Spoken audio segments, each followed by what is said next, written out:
Welcome to AlJazari channel, where you will learn dynamics as a primary course for high school and first-year engineering students. The work presented here is based on Engineering Mechanics, Dynamics book written by Hibbler and published by Pearson. Starting with Chapter 12, Kinematics of Particles. The second fundamental problem. A ball is thrown vertically upward with a speed of 15 meters per second.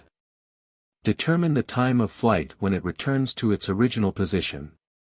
Here the ball is thrown vertically upward against gravity with an initial speed, vi, of 15 meters per second. As the ball is moving upward against gravity, its speed will reduce until it comes to rest, or its speed becomes Vf equals 0. Then it reverses its direction and moves downward. The upward movement and the downward one have the same distance and time.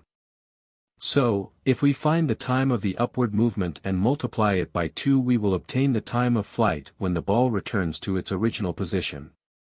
Assuming that the upward direction is the positive direction. We know the acceleration, the initial and final speeds. The equation that relates time, speed, and acceleration is Vf equals Vi plus a multiplied by t. This equation is used only if a is constant. Substitute by the given values.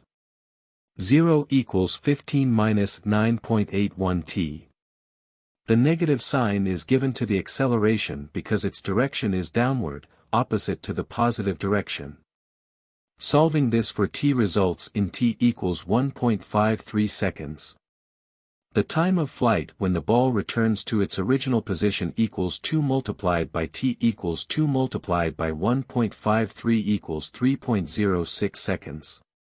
In this video, 4 kinematics of particle fundamental problems were solved.